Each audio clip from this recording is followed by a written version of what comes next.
AMD's Ryzen 7800X3D CPU has been out for quite a few months now, and it has highly been regarded as the CPU of choice for gamers who want to utilise AMD's AM5 platform, and to take on the i9 13900K.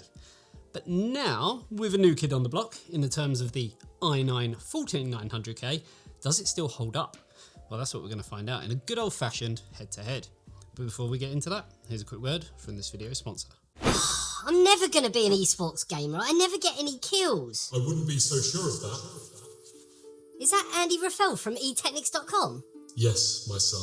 It is me, Andy Raffel from eTeknix.com. What are you doing here? I'm here to bestow upon you a gift that will transform you into a true gamer. With a 24.5-inch Full HD screen, 240Hz refresh rate, 0.5 millisecond response time, AMD FreeSync Premium, and height adjustability, you'll be gaming in the big leagues in no time. Oh, thank you. No problem, my son. Why don't you check out the link in the description below to find out more. Okay, so let's start by addressing the elephant in the room, the i9 14900K. While it is Intel's newest flagship, at least for now, as a 14900KS may come at a later date, it's not anything groundbreaking in terms of uplift in performance compared to its 13th generation counterpart. And that's down to the fact that it is just a refresh with no IPC change, no extra cores, but instead just a small bump in clock speeds and turbo frequencies, which kind of puts it around the same levels as a 13900KS. But it's enough to see a small improvement gen to gen that could lean on AMD's 3D Vcache monster just a little bit more, which brings the fight, I guess, even closer together.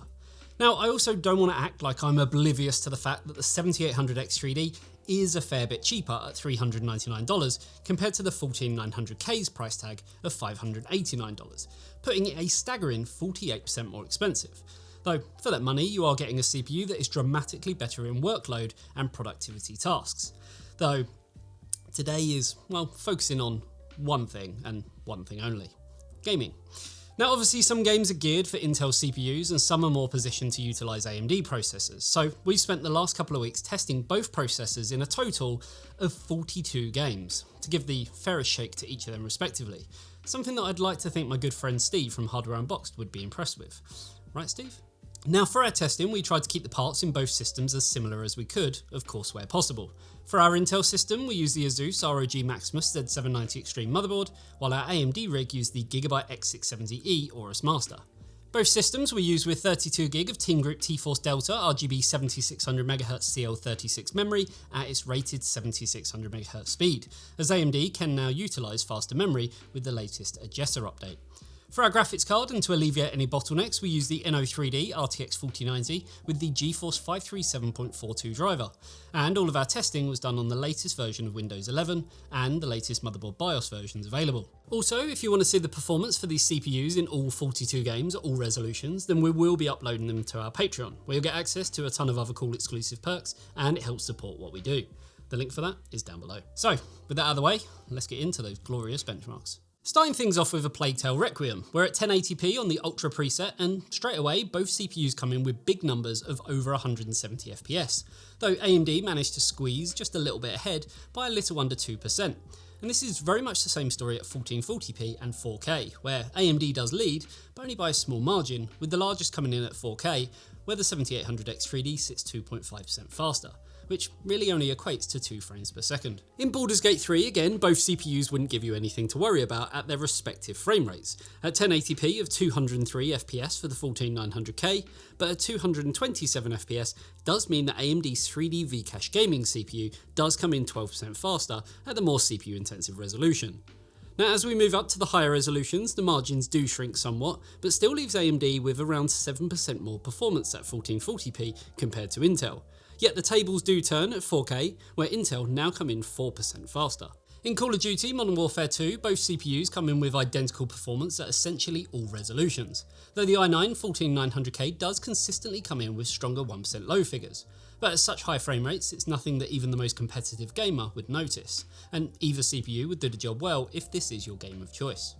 It's also worth noting that any CPU from around the 13600K upwards on Intel or 7700X from AMD will give around the same performance at the more CPU intensive 1080p resolution in this game. In Cyberpunk, the i9-14900K comes in with around 6% more performance at 1080p, while the gap shrinks as we move up the resolutions to then matching performance at 4K. Though again, even then the 1% low figures are seemingly a lot stronger from Intel, where AMD tends to have a lot more dips and much more frequently. Once we enable ray tracing, which can lead to the CPUs working harder, Intel still hold the lead by 10% at 1080p and a lower 4% lead at 1440p. Whereas 4K really is being completely reliant on the RTX 4090, which at such a high resolution, with maxed out settings, it simply runs out of steam. In F1 23, which is a game that's pretty notorious for favouring AMD, we see that to be exactly the case, with the 7800X3D coming in at a pretty astonishing 473 FPS, which does leave Intel trailing behind as AMD pump out another 8% more performance than the newest Intel flagship. Again, as we move up in resolution, the gap shrinks to just 2% at 1440p in favour of AMD, while 4K comes in identically, though again, at the higher resolutions, Intel are a fair bit stronger in the 1% lows. Enabling ray tracing and the results at all three resolutions become a lot closer, with the only point of contention that separates them again being in the 1% lows, where at 1080p, Intel lead the way by over 9%, though with such high frame rates, it really is no cause for concern. In Far Cry 6, it's time for Intel to lay the smackdown on AMD, as the 14900K comes in at 241 FPS to AMD's 208 FPS, which gives Intel a 16% lead at the more CPU intensive resolution. As we move up to the higher resolutions, the CPUs switch places and AMD's 7800X3D leads the way by 5% at 1440p and a slightly healthier 8% at 4K. Though Intel still managed to keep up the performance in the all-important 1% lows yet again. Turning ray tracing on, and Intel again fall behind Team Red's 7800X3D by 7% at 1080p, with the margin at 1440p increasing to 10% and a still strong 8% lead at 4K. As we've seen in other examples, even though Intel may lose the fight in the averages, they still manage to push ahead in the 1% lows, especially as we look at the 1080p and 1440p results. In Hogwarts Legacy, Intel managed to fight back in style with a now 10% lead over AMD at 183 frames per second at 1080p, though that win is fairly short-lived as AMD fight back at both 1440p and 4K, with up to a 5% lead over the latest Intel processor. As we look at ray tracing results for the game, it's essentially the same story, just at a lower performance level.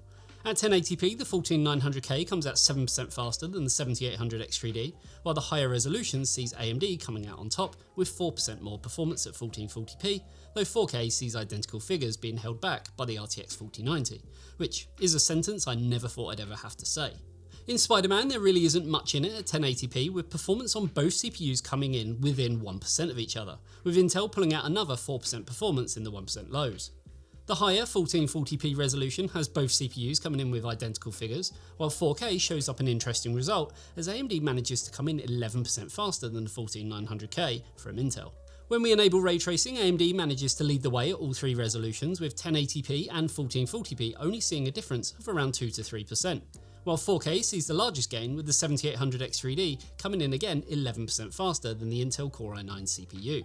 Ratchet and Clank is one of the newer titles we've added in, and it's here where at 1080p the results are extremely close at the more CPU intensive 1080p resolution, though in a turn up for the books, it's now AMD with the stronger 1% low figures by a very large 22% margin. As we move up the resolutions, we do see the performance fall more in line with where the GPU starts to take over, which is why typically 1080p is the more important resolution when looking at gaming performance from one CPU to the next. Ratchet and Clank with ray tracing enabled at 1080p sees Intel leading by a 4% margin in both the averages and the 1% lows. AMD then takes the lead at 1440p, though the 14900K still has 9% better lows, while at 4K the performance draws closer, with a 3% margin in favour to AMD, and with practically identical 1% low figures. Lastly, moving over to Starfield, and the i9-14900K comes in at 135 FPS, which puts it 13% faster than the AMD 7800X3D's 120 FPS, and with 17% stronger 1% low figures too, at the lower 1080p resolution. Moving up to both 1440p and 4K sees no difference in the averages, though again, Team Blue do consistently see stronger 1% lows, but only by a margin of around 3%. So with about 16 titles out the way, including ray tracing, it was pretty clear that some titles favour AMD and others favour Intel, and then some of the games tested do come in very close in some cases.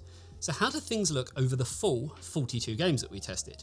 Well, it's here where at 1080p, there really isn't much in it, with the Ryzen 7 7800X3D only coming in just 1% faster overall, with no real outliers.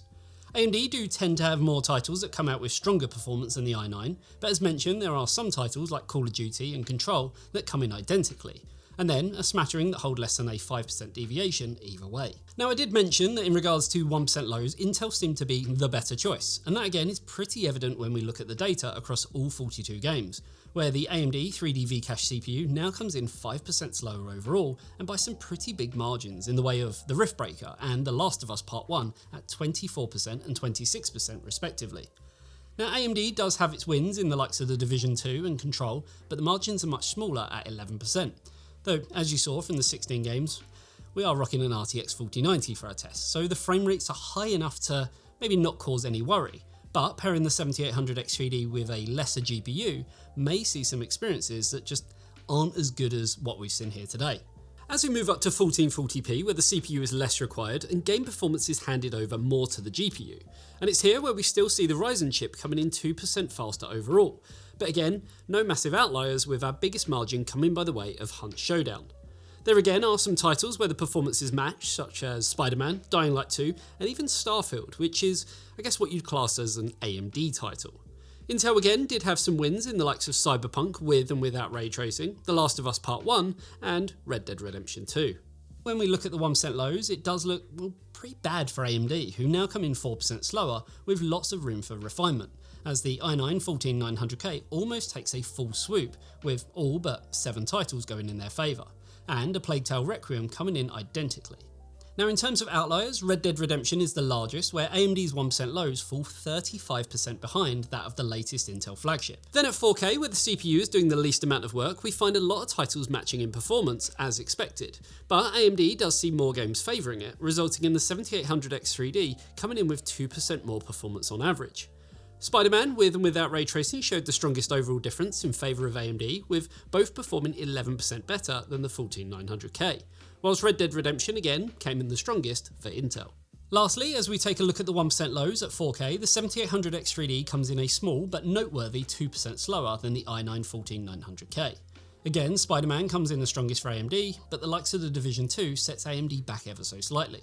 And while 4K is the resolution out of the ones we've looked at, where the CPU is arguably the least important part when compared to 1080p, if you are using an RTX 4090 like we have, this is probably the resolution you're going to game at. So it could be said that 4K is more important than the other resolutions, at least looking at these tests. So I guess you could say that either CPU is going to set you right, with margin of error performance between them over the complete suite of 42 games. Now, performance is one thing, but we all know Intel can run pretty hot and pretty power hungry. And when we look at the CPU temperatures, which as mentioned is typically a big concern for Intel, we can see that at 1080p in a selection of games, it is the hotter of the two processors in practically all of them, with the exception being Hogwarts Legacy with and without ray tracing, where the temperatures were evenly matched. There were instances like Cyberpunk where the Intel came in at 92 degrees, which puts the 7800X3D 21% cooler than the Intel i9 14900K. Though that was expected, as the 7800X3D has a TDP of just 120 watts compared to the maximum power of the 14900K coming in at 253 watts, and more power equals more heat. Overall though, the Ryzen CPU came in at 71 degrees to Intel's 79, meaning that the Ryzen CPU came in 10% cooler on average across the 13 games. Now, speaking of power, the disparity is, well, very clear to see, where again, across 13 games, the 7800X3D comes in using an average of just 56 watts of power, which in comparison to the Intel chip at an average of 182 watts, means that the AMD CPU uses a pretty staggering 69% less power across a multitude of games, which is a pretty stark number overall and doesn't bode well for Team Blue if you're all about cost saving and efficiency. Also, in terms of the cost per frame, it's clear to see that in terms of gaming, AMD is the outright winner at $1.69 per frame, which puts it around 33% cheaper per frame than the 14900K. So a pretty sizable difference. Though remember, with the i9 you are getting all of the benefits of being great for productivity and workload related tasks, which is, I guess, an area where the 7800X3D will fall short in comparison, which is why other CPUs like the 7950X3D is more of a match for the i9, and the i7 14700K is closer matching the 7800X3D, as there is also only $11 separating them right now. So maybe we'll do some head-to-head on them and drill down into a lot more titles in the future, so let me know if you want to see that. So I think it's clear to see the Ryzen is the better choice for gaming given the cost factor, but it's not as black and white as that, as the Intel does have a lot of things going for it. Now, the whole point of this test was to see which is the better CPU for gaming in as many games as we could throw at it without spending 24 hours a day testing. Though 16-hour days meant we were getting pretty close. Now, with that being said, the performance was, for the most part, when averaging it all up, identical, with a less than 2% margin between them. So the only other key point really comes down to price, and that's where AMD win the argument all day long. So should Intel be expected to suddenly slash their price? Well, no. Again, that's where I think the i7-14700K may end up surprising you. And the i9, while it is top tier for gaming, it also beats AMD in the productivity side of things, which is what you're paying the extra cash for. So with that, it really comes down to you and what type of user you are. If you're a gamer through and through, then AMD. But if you need the raw compute power of those cores and still want to game as well, then the Intel is, well, a bit of a no-brainer, though it will cost you more to buy. And based on the power consumption, yeah, more to run too. For now, let me know in the comment section, what type of user are you and what one would you go for out of the two? They are very similar chips in some respects, but completely different in others. And that's about going to wrap this one up. Hopefully you enjoyed the video. If you did, a like and a sub to the channel would be amazing. And if you love what we do and appreciate the huge amounts of hard work that went into this one and want to keep seeing us invest time and money into doing huge benchmarks with over 40 titles, then consider supporting us over on Patreon. You'll get access to a whole host of goodies, including behind the scenes content, access to all of the charts for all of the games we tested today, and much, much more. The link is, as always, down below. Thanks for tuning in. I'll see you in the next one. See you later, guys. Bye-bye.